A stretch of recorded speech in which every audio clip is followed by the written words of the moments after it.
السلام علیکم ناظرین، میں ہوں اسد علی طور اپنے پروگرام اسد طور انسینسرڈ کے ساتھ.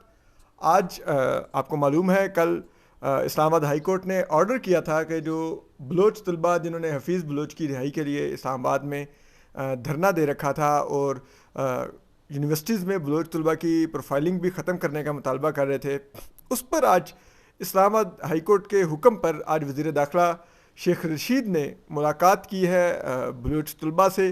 اس ملاقات میں کیا بات چیت ہوئی، شیخ رشید کا کیا رویہ تھا بلوچ طلباء کو لے کر، اور وہاں پر کیا گفتگو ہوئی، اس سب پر ہمارے ساتھ بات کرنے کے لیے ایمان مزاری موجود ہیں. تو ہم ان سے پوچھتے ہیں کہ یہ کیا اس ملاقات میں ہوا، کیونکہ یہ بطور وکیل بلوچ طلباء کے اور اس دھرنے میں بھی کیونکہ شامل رہی ہیں، اور وہ جو دھرنے پر پولیس نے جو حملہ کیا اس میں بھی ان کو بھی اور بلوچ طلباء کو تشدد کا سامنا کرنا پڑا، پھر بعد میں ان پر ایف آئی آر بھی کاٹی گئی بغاوت کی. تو یہ اس کاز میں کافی ڈیپلی انوالو ہیں. تو ان سے پوچھتے ہیں کیونکہ یہ آج اس میٹنگ کی رکن بھی تھیں کہ کیا وہاں پر ہوا، کیا ایمان جو آج آپ لوگ گئے کتنے بجے میٹنگ شروع ہوئی، کیا بات چیت ہوئی وہاں پر؟ اسد، سب سے پہلے تو ہمیں کل رات کو بتایا گیا تھا کہ آج 2 بجے میٹنگ ہوگی. 10:30 بجے کے 2-3 منٹ اوپر مجھے کال آتی ہے کہ آپ گھنٹے میں پہنچ جائیں، اور میں نے اس سے رات پہلے بتایا ہوا تھا کہ اسٹوڈنٹس کی کلاسز ہوتی ہیں، ان کے ایگزامس چل رہے ہیں، تو پلیز ہمیں تھوڑا سا ایڈوانس نوٹس دے دیں. تو انہوں نے کہا نہیں آپ گھنٹے میں پہنچیں، نہیں تو میٹنگ نہیں ہو سکے گی. انٹیریئر منسٹر نے پرائم منسٹر کے ساتھ ملنا ہے 12 بجے، تو آپ 11:30 تک پہنچے. ہم 11:32-33 تک پہنچ گئے تھے اکٹھے چیزیں کرتے ہوئے. تو جب ہم اندر گئے تو بہت ہی ایک کیجول اور کیلس ایٹیٹیوڈ تھا ادھر ہر شخص کا، چاہے وہ جو سٹی اے سی سٹی تھے، چاہے وہ جو ڈی آئی جی آپریشنز تھے، ادھر ڈیپیوٹی اٹارنی جنرل صاحب بھی بیٹھے ہوئے تھے. لگتا تھا کہ شیخ رشید صاحب کو کسی نے بریفنگ نہیں دی کہ ایشو کیا ہے. جب ہم ادھر گئے اور بیٹھے تو انہوں نے کہا بہت کیجول طریقے سے کہ جی بتائیں. تو میں نے بات کرنا شروع کی کہ آپ ان کے مسائل سنیں. ان سے کتنے بلوچ طلباء تھے آپ کے ساتھ؟ 4 تھے اور ایک میں، تو ہم 5 لوگ. ممبر کی ڈیلیگیشن اور گئی اس تھی. طرف سے کون کون بیٹھا ہوا تھا؟ اس طرف سے اسسٹنٹ کمشنر سٹی تھے، ڈی آئی جی آپریشنز تھے، ڈیپیوٹی کمشنر کو بلایا تھا وہ آئے نہیں تھے، شیخ رشید صاحب تھے، ڈی اے جی صاحب تھے، اور اگر کوئی پیچھے لوگ بیٹھے ہوئے تھے وہ انٹیریئر سیکٹری یا کوئی تھا؟ نہیں، آئی ڈنٹ سی. ٹھیک ہے. تو اینی وے تو یہ ہوا، انہوں نے کہا کہ آپ بتائیں. تو پہلے میں نے کہا کہ آپ ان کی زبانی بھی سن لیں. میں صرف اتنا کہوں گی کہ ان کے 2 یہ ڈیمانڈز ہیں، ایک پروفائلنگ کے حوالے سے اور ایک حفیظ بلوچ. تو بار بار مجھے انٹرپٹ کرنے لگ گئے اور کہنے لگے آپ کے تو گھر میں پاور ہے، آپ تو اپنی والدہ سے بات کریں، جیسے یہ کوئی میرا گھریلو معاملے کے لیے میں ادھر گئی ہوئی تھی یا یہ کوئی گھر کا مسئلہ تھا. یہ بلوچستان کا مسئلہ ہے، ان کے طلباء کا مسئلہ ہے. تو انہوں نے کہا کہ میں نے کہا جی دیکھیں وہ اپنے کام سے کام رکھتی ہیں، میں اپنے کام سے، میں ادھر ایک اسٹیٹ پالیسی کی بات کرنے آئی ہوں کہ آپ ان اسٹوڈنٹس کے لیے کیا کر سکتے ہیں. تو کہتے ہیں میں تو ادھر مہمان ہوں، میں کل ہوں نہ ہوں تو میں تو کچھ نہیں کر سکتا، اس میٹنگ کا فائدہ نہیں ہے. تو پھر بلوچ طلباء نے بولا یعنی کہ شیخ رشید جو میڈیا پہ کہتے پھر رہے ہیں کہ ہم نہیں جا رہے، اگلے 48 گھنٹے بڑے اہم ہیں اور کپتان آخری بات رہ رہے ہیں، وہ آپ لوگوں کو پرائیویٹ ادھر لی کہہ رہے تھے کہ میں تو ہوں نہ ہوں 2 دن اور آپ لوگوں کو مجھ سے ملاقات کا فائدہ ہی نہیں، اب کچھ ہو ہی نہیں سکے گا، یہ وہ کہہ رہے تھے. اس نے یہ کہا کہ میں، اس کے یہ الفاظ تھے، میں مہمان ہوں اس کرسی میں، کل ہم نہیں ہوں گے، کل میں ادھر نہیں ہوں گا. یعنی کہ وہ اوپنلی میٹنگ میں بتا رہے تھے کہ اب وہ مہمان ہیں اور حکومت جاری ہے، وہ کل یہاں پر نہیں ہوں گے. یہ شیخ رشید. اور یہ کانٹرڈکشن ہے، جیسے آپ نے کہا کہ وہ اسٹیٹمنٹس کوئی اور دے رہے ہیں، تو جب بلوچستان کے طلباء کی بات آتی ہے تب انہیں یہ کہنا جائز لگتا ہے کہ میں ادھر نہیں ہوں گا. تو پھر اسد اسٹوڈنٹس نے بھی ادھر بات کی، تو اسٹوڈنٹس کو بھی وہ انٹرپٹ کر رہے تھے. بہت ان کا جو رویہ تھا، ایک جو کنٹیمپٹ ہے بلوچستان کی ادھر اسلام آباد اور پنڈی کی طرف سے، وہ آج محسوس ہوئی تھی. مطلب توہین ان کو بات کر رہے تھے طلباء سے بہت زیادہ ایک ڈس رسپیکٹ، ایک کیلسنس، مذاق کے طور پہ. تو اسٹوڈنٹس نے پھر کہا کہ سر پھر ہم کہاں جائیں؟ تو پھر انہوں نے کہا کہ نہیں ہاں مذاق کر رہا تھا. اس نے کہا کہ کل میرا باپ اس کرسی پہ ہوگا، آپ اس سے ملنے آ جائیں. تو یہ اس طرح کی باتیں ایک منسٹر کو کرنا، ایک میٹنگ جو اسلام آباد ہائی کورٹ کے حکم پر ہو رہی ہے، تو یہ ایک عجیب سا مطلب ماحول وہ ان تھا. بلوچ طلباء کو یہ کہہ رہے تھے کہ کل میرا باپ اس کرسی بیٹھا ہوگا، اس سے آ کے مل لینا. یہ رویہ تھا شیخ رشید کا. یہی رویہ تھا. اور پھر یہ کس انہوں نے بات پر انہوں نے بلوچ طلباء نے کیا بتایا اپنے مسائل کے بارے میں؟ وہ کہہ رہے تھے کہ پروفائلنگ ہوتی ہے کیمپسز پر. وہ انسیڈنٹس بتا رہے تھے. ایک 25 مارچ کو پریس کلب کے باہر ہوا تھا, ایک 21 مارچ کو 3 بجے ہاسٹل نمبر 6 میں مسلح افراد بلیک ڈبل کیبن ویگو میں گھسے تھے, بلوچ اسٹوڈنٹس سے سوال پوچھے تھے ان لوگوں کے بارے میں جو کیمپ میں تھے. اور اس سے پہلے بھی انسیڈنٹس ہیں. میجر مرتضیٰ نے کالیں کی تھی کہ میں خزار کنٹونمنٹ سے ہوں, مجھ سے ملے. وہ کیمپس پر آئے ہوئے تھے, وہ کیمپس کے ہاسٹل میں رہائش کر رہے تھے. تو مطلب ہے یہ اتنی سیریس سچویشن ہے, اور اس سیریسنس کو کیا کوئی سننے کے لیے سمجھنے کے لیے تیار نہیں ہے؟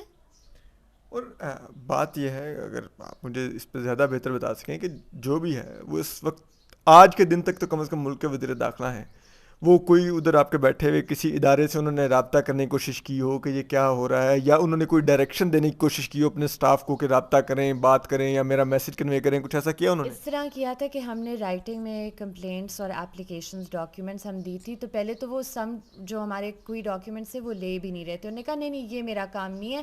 تو ہم نے کہا نہیں, یہ آپ کے بیک گراؤنڈ اور کانٹیکٹس کے لیے اسسٹنس یہ پرووائڈ کریں گے, تو آپ کمپلینٹس بھی لے لیں اور یہ بھی لے لیں. تو انہوں نے کہا ہاں اس پہ میں نوٹ بھیج دوں گا. تو ہم نے کہا کہ اس کی ہمیں کاپی پھر دے دیں. تو کہتے ہیں ہاں ہم پرووائڈ کر دوں گا, اس سے لے لیں. کوئی انہوں نے نور یا اس طرح کا کوئی نام لیا, اس شخص نے نہ کوئی نمبر دیا نہ کوئی رابطہ کیا.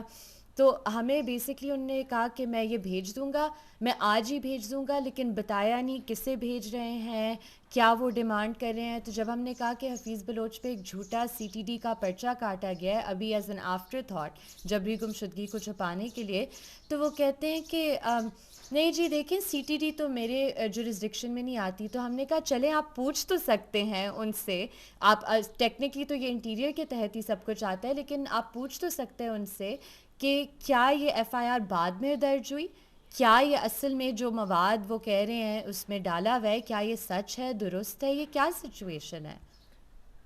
ملک کے وزیر داخلہ ہیں شیخ رشید, اور وہ آپ کو کہہ رہے ہیں CTD میرے انڈر نہیں آتی, میں ان سے پوچھ ہی نہیں سکتا کیوں نہیں. مطلب وہ یہ اس معاملے میں دلچسپی ہی نہیں لے رہے تھے کہ یہ FIR کیوں کٹی ہے, کیسے کٹی ہے, لاپتہ کب ہوا, ان چیزوں میں ان کو کوئی دلچسپی نہیں تھی. کوئی انہوں نے آپ سے سوالات نہیں کیے کہ وہ اٹھایا کب گیا, کون لے کے گیا, ادھر اسلام آباد میں کیا ہوا تھا. آپ لوگ بھی بولتے رہے اور اس پہ وہ آگے سے ہنس کے مذاق کرتے رہے کہ میں تو ہوں نہیں, میرا باپ ہوگا, اس سے آ کے مل لینا, یہ وہ کہتے رہے. اور اس نے پھر انہوں نے یہ بھی بات کی کہ جب کوئی, اور انہوں نے یہ بات کی, ہم نے تو اس کی بات بھی نہیں کی تھی, انہوں نے خود ریز کیا کہ دیکھیں آپ ریڈ زون میں جب آئے تھے تو پھر تصادم ہوا تھا. تو اس وقت میں نے انہیں انٹرپٹ کیا, میں نے کہا سر ود آل ڈیو رسپیکٹ, ہماری ویڈیوز ہیں پریس کلب کے باہر ہمیں مار پڑی ہے, مجھے میل پولیس افسرز نے پریس کلب کے باہر مارا ہے, نہ کہ ریڈ زون میں ہم گھسے تھے. ریڈ زون کے تو قریب بھی ہم نہیں تھے, ہم پہنچے ہی نہیں, ہمیں تو وہ مار کے ادھر ہی لوگوں کو ہسپتالوں میں بھیجا گیا تھا. تو ریڈ زون کی تو بات ہی نہیں اس میں آتی. تو اور ان کے ہی, یہ میرے سننے میں, میری نالج میں, آپ کو بھی شاید پتہ ہو کہ ان کے ڈائریکٹ آرڈر پر ہمیں لاٹھی چارج ہوا تھا. انہوں نے کہا یہ کہ میں نے, نہیں, انہوں نے تو اس طرح پریٹینڈ کیا جیسے کہ یہ تصادم تو ہونا تھا کیونکہ آپ نے کچھ قانون وائلیٹ کیا, جو بتایا نہیں ہمیں کہ ہم نے کیا غلط کیا.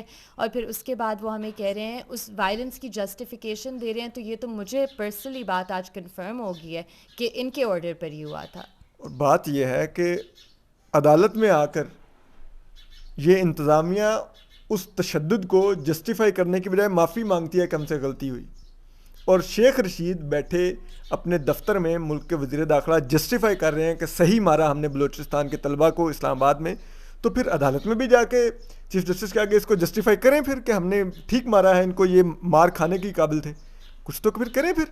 یہی تو ہے اسد. اور پھر ایک جو بہت ایک شاکنگ سی بات مجھے لگی کہ ایک انٹیریئر منسٹر ادھر بیٹھے ہوئے ہیں اور وہ مجھے کہتے ہیں کہ آپ اپنی والدہ سے کہیں کہ یہ کیبنٹ میں ریز کریں, یہ کیبنٹ میں کیوں نہیں ریز کیا. تو میں نے اس پر سوچا, میں نے کہا اب میں انہیں کیا سمجھاؤں کہ کیبنٹ کی پروسیڈنگز کانفیڈینشیل ہوتی ہے, مجھے کیسے پتہ چلے گا کہ کیبنٹ میں کیا ڈسکس ہو رہا ہے, نہیں ڈسکس ہو رہا. تو یہ ان کا ایک جو رویہ تھا کہ ہر چیز پر بات کرنی ہے ایکسیپٹ اس ٹاپک پر جس کے لیے ہمیں اسلام آباد ہائی کورٹ نے ادھر ڈائریکٹ کیا تھا کہ ہم جائیں. اور جو آپ کی والدہ ہیں جو منسٹر فار ہیومن رائٹس ہیں, ظاہری بات ہے وہ آپ کی گھریلو ڈائریکشنز پر کیبنٹ پروسیڈنگز نہیں چلوائیں گی.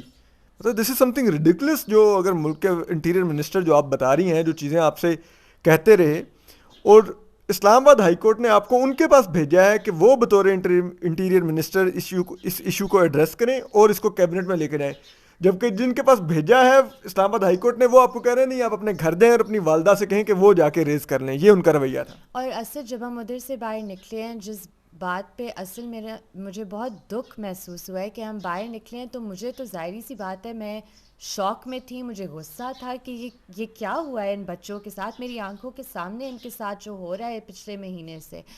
تو وہ اسٹوڈنٹس بہت کام تھے، بہت زیادہ، اور وہ بس کہتے ہیں کہ میم ہمیں تو عادت ہے اس چیز کی، یہ تو معمول ہے ہمارے لیے، یہ تو کچھ نہیں ہے. تو آپ سوچ سکتے ہیں ان کی زندگیاں کیا ہیں، آپ کیا چاہتے ہیں. آپ مطلب ہے جو اتنے کاملی پھر بھی ان پر ریاستی جبر اتنے سالوں سے ہو رہا ہے، یہ بچپن سے دیکھتے آ رہے ہیں کیا بلوچستان میں ہوتا ہے. جب وہ ادھر سانس لینے آتے ہیں تو آپ ادھر انہیں اس طرح ٹریٹ کرتے ہیں. اور یہی سب سے دکھ کی بات ہے کہ آپ نے بلوچ طلبہ کو اور بلوچستان کی عوام کو اتنا زیادہ آپ نے ان کے ساتھ یہ سلوک روا رکھا ہوا ہے کہ ان کو پتہ ہے کہ اس ریاست سے ہمیں انصاف نہیں ملنا. ہم جائیں گے، یہ ہمارا مذاق اڑائیں گے. ملک کا وزیر داخلہ ایک طاقتور ترین عہدے پر بیٹھ کر ہم پہ ہنسے گا، ٹھٹھا لگائے گا اور کہے گا کہ جاؤ نا، ان کی وکیل کو کہے گا کہ جاؤ اپنی والدہ کے پاس لے جاؤ، ادھر سے مسئلہ حل کروا لو، میں تو ہوں گئی نہیں کل ادھر، میں تو مہمان ہوں اور میرا باپ آ کے بیٹھے گا اس سیٹ کے اوپر. یہ ملک کے وزیر داخلہ کا رویہ ہو تو آپ بلوچستان کے عوام کو کیا پیغام دے رہے ہیں؟ کوئی اس ملک میں یہ جسٹیفائی کرے گا کہ یہ کیا پیغام میسج جا رہا ہے بلوچستان کے لوگوں کو؟ اور پھر اس پیغام کو جب وہ لیں گے کہ یہ رویہ ہوتا ہے ہمارے ساتھ، تو وہ کتنا ہماری ریاست کے ساتھ جڑیں گے، کتنا ہمارے ساتھ جڑیں گے. تو یہی وہ رویہ ہے. یہ آپ نے سنا، یہ بہت ہی افسوسناک ہے جو ایمان مزاری نے جو تمام سٹوری بتائی کہ یہ کس طرح سے گئے وہاں پہ، ملاقات میں کیا ہوا. ایمان ویسے کتنی دیر کی ملاقات تھی؟ 5-10 منٹ کی، اور انہوں نے ہمیں جلدی سے اٹھایا کہ بس ٹھیک ہے ہو گیا چلے جی. مطلب یہ دیکھیے آپ، یہ آئرنی کہ ملک کا وزیر داخلہ عدالت کی ڈائریکشن پہ، مجبوری میں اس کو وہ بھی عدالت کی ڈائریکشن پہ بھی ملنا پڑا، تو اس نے اتنا کیجول لیا اس ملاقات کو، جان چھڑوائی 8-10 منٹ میں ان بلوچ بچوں کی تصحیح کی، ان کو مذاق اڑایا کہ ہو جاتا ہے کیا ہے، ادھر جاؤ اپنی وکیل کو لے جاؤ، اور میں تو سی ٹی ڈی تو میرے انڈر نہیں آتی، تو میں کیا کر سکتا ہوں. اور وہ انہوں نے کمپلینٹ کے بارے میں کچھ پوچھا بھی نہیں کہ یہ واقعہ کس طرح ہوا. جب انہوں نے خود جو دستاویزات ان کو دینے کی کوشش کی، پہلے وہ بھی انہوں نے لینے سے انکار کیا، پھر مجبوری میں انہوں نے کہا ہاں میں نوٹ لکھ کے آگے بھیج دوں گا. بھائی نوٹ لکھ کے آگے بھیجنا نہیں ہے، آپ وزیر داخلہ ہیں، آپ ملک کے داخلی امن و امان کے سیکیورٹی کے ذمہ دار ہیں، اور سیکیورٹی کے ذمہ دار ہیں تو شہریوں کی جان و مال کا تحفظ بھی آپ کی ذمہ داری ہے. اور ان شہریوں کو جو پاکستانی بلوچ ہمارے بہن بھائی ہیں، ان کے ساتھ آپ کا یہ رویہ ہے، تو پھر انا للہ و انا الیہ راجعون. پاکستان کیا آگے بڑھے گا اگر ایسے وزیر داخلہ آ کے بیٹھیں گے اور یہ سلوک کریں گے وہ اپنے عوام کے ساتھ؟ اور پھر کیوں نہ بلوچ لوگوں کے گریوینسز ہوں، ان کے گلے شکوے ہوں ہم سے کہ وہ اسلام آباد میں بھی آئیں، ملک کے وزیر داخلہ تک اگر عدالت کی ڈائریکشن پہ بھی پہنچ جائے تو آگے سے رویہ وزیر داخلہ کا یہ ہوگا. یہ انتہائی شرمناک تھا. تو بہرحال ہم آپ کو اپڈیٹ کرتے رہیں گے. اپنا خیال رکھیے، سلامت رہیے. اللہ حافظ.